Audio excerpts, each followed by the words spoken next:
Unleashing Happiness. Hari ini saya akan men-sharingkan tentang autotelic. Auto yang berarti diri sendiri dan telic adalah purpose atau tujuan.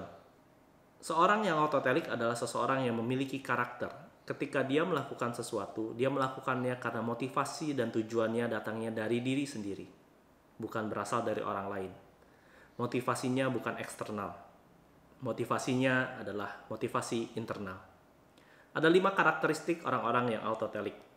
Yang pertama, orang yang autotelic adalah orang-orang yang mampu mengetahui tujuannya dan goalnya dengan jelas. Dia tahu dengan tepat apa yang diinginkan.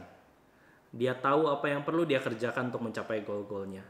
Dan dia juga menyiapkan beberapa tempat di mana dia bisa menerima feedback atau dia bisa memonitor perkembangannya di dalam pencapaian tujuannya.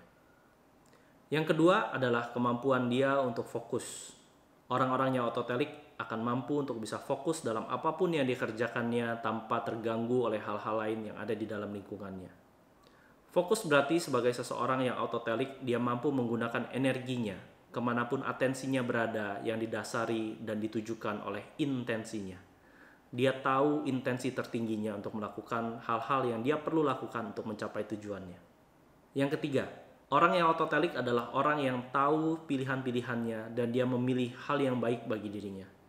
Dalam artian, orang yang autotelic bertanggung jawab sepenuhnya atas dirinya. Sehingga apapun yang dia kerjakan adalah tanggung jawab dari dirinya sendiri dan bukan karena paksaan dari orang lain. Orang yang autotelic adalah pelaku dan bukan korban. Orang-orang yang autotelic tidak merasa terjebak ketika lingkungannya tidak sesuai dengan yang dia harapkan.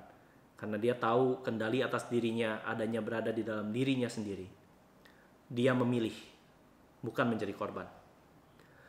Orang yang autotelic adalah orang-orang yang menikmati tantangan dan selalu mencari tantangan.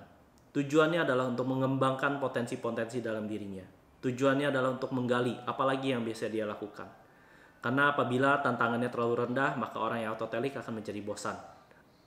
Dan yang terakhir, yang kelima, orang yang autotelic adalah orang-orang yang berkomitmen.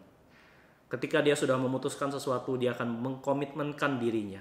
Dia bertanggung jawab atas komitmennya. Karena komitmennya itu akan membawa dirinya kepada hasil-hasil yang dia inginkan. Setelah orang memiliki kelima karakteristik autotelic ini, apa yang terjadi? Yang terjadi adalah kebanggaan atas dirinya sendiri. Karena dia mampu mencapai tujuan-tujuannya.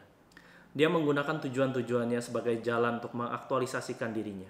Menggunakan semua potensi yang dia miliki. Dan orang-orang yang autotelic juga akan menikmati perjalanannya dalam pencapaian tujuannya. Orang-orang yang autotelic akan menganggap apapun yang terjadi kepada dirinya adalah sesuatu yang positif.